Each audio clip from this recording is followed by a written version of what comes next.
Welcome back. వర్షాకాలం అంటే ఎవ్వరికీ ఇష్టం ఉండదు. చినుకులు మొదలయ్యాయంటే చాలు ఎక్కడ లేని ఆనందం వస్తుంది. కానీ హైదరాబాద్ మహానగరంలో వర్షం పడిందంటే చాలు శ్రీ కృష్ణానగర్ కాలనీ వాసులకు భయం పుడుతుంది. కృష్ణానదిలా సాగే ఆ వరద ఉధృతి గుర్తొస్తుంది. చిన్న చినుకు పడ్డా పెద్ద వర్షం కురిసినా కాలనీ వాసుల అవస్థలు పడుతూనే ఉంటారు.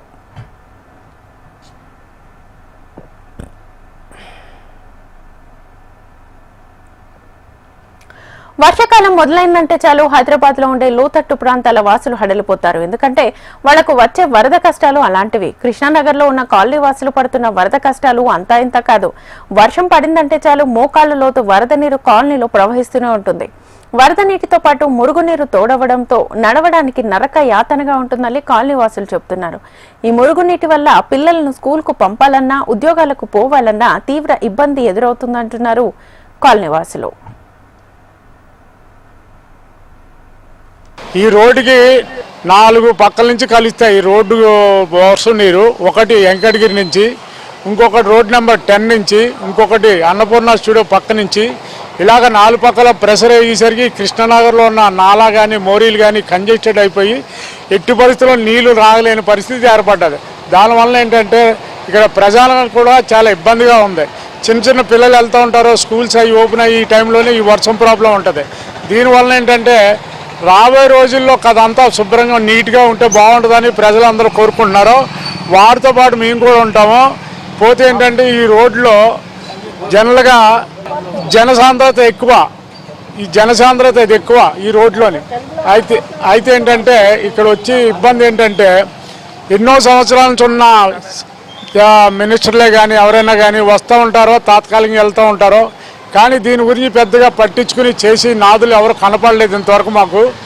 ఒకటంటే ఇప్పుడున్న సీఎం గారైనా కదా దయచేసి మా కృష్ణానగర్ నివాసం గురించి అంతా ఆలోచించి రోడ్ల గురించి పట్టించుకుంటే రాబోయే తరంలో జనాలకి చాలా ఉపయోగకరంగా ఉంటుందని మా యొక్క మనవి.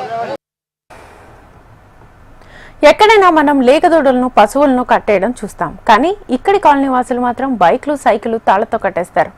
ఎందుకు అలా కట్టేస్తున్నారని అడిగితే అవి వరదలో కొట్టుకుని పోకుండా ఉండడానికి ఇలా కడుతున్నామని కాలనీ వాసులు చెప్తున్నారు. మొన్న పడ్డ వర్షాలకు వరద ప్రవాహంలో పార్కింగ్ లో ఉన్న కారు కొట్టుకుపోయిందన్నారు.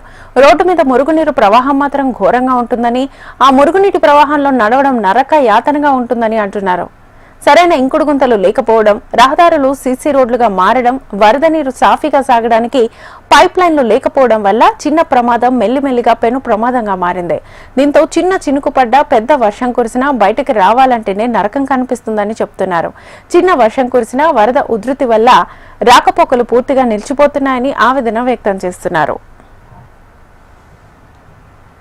కృష్ణానగర్లో మొత్తం సముద్రం తయారైపోయింది.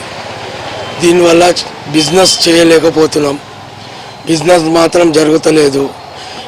కొంతమంది అయితే షటర్లు వేసుకొని ఉన్నారు. ఇక్కడ మొన్న హైడ్రా టీమ్ వచ్చిన తర్వాత ఏమైంది, ఇన్స్పెక్షన్ చేసినారు. దాని తర్వాత కమిషనర్ గారు చెప్పినారు ఈ క్లీన్ చేసిన తర్వాత చూద్దామని చెప్పినారు. ఆ క్లీనింగ్ అయిన తర్వాత కూడా మొత్తం వాటర్ సేమ్ పరిస్థితి ఉంది. మళ్ళీ దీనికి ఏమైనా మాకు పర్మనెంట్ సొల్యూషన్ కావాలి. కాంగ్రెస్ ప్రభుత్వం నుంచి పర్మనెంట్ సొల్యూషన్ వస్తుందని కూడా మాకు నమ్మకం ఉంది. ప్రతి సంవత్సరం ఈ వరద కష్టాలు పెరుగుతూనే ఉన్నాయి, కానీ తగ్గడం లేదని ఆవేదన చెందుతున్నారు. ప్రతి వర్షాకాలం మా పరిస్థితి ఇలాగే ఉంటుందని స్థానికులు వాపోతున్నారు. ఎన్నిసార్లు ప్రభుత్వానికి తమ బాధని చెప్పినా ఎవరూ పట్టించుకోవడం లేదని కాలనీవాసులు ఆందోళన వ్యక్తం చేస్తున్నారు. ఇకనైనా అధికారులు స్పందించి తమకు ఉన్న వరద కష్టాలు తీర్చమని ప్రభుత్వాన్ని కోరుతున్నారు. వరద నీటితో అయితే తీవ్ర ఇబ్బందులను ఎదుర్కొంటున్నామని చెప్తున్నారు. శాశ్వత పరిష్కారం చూపిస్తామన్న అధికారులు కూడా ఎవరు పట్టించుకోవడం లేదని అయితే కాలనీవాసులు అయితే ఆందోళన వ్యక్తం చేస్తున్నారు. ఇప్పటికైనా ఈ అంతా కూడా ఈ వరదకు సంబంధించిన వరద వ్యవస్థకు సంబంధించిన నీళ్ళంతా కూడా నాలలో కలిసే విధంగా, నాల ఆల్రెడీ ఇప్పుడు బ్లాక్ అయింది కాబట్టి అదంతా కూడా క్లియర్ చేసి వరద నీరంతా కూడా నాలలో కలిసే విధంగా ఇళ్లలోకి నీళ్లు చేరకుండా ఉండే విధంగా చర్యలు తీసుకోవాలని అయితే కాలనీవాసులు కోరుకోవడం జరుగుతుంది. Over to studio.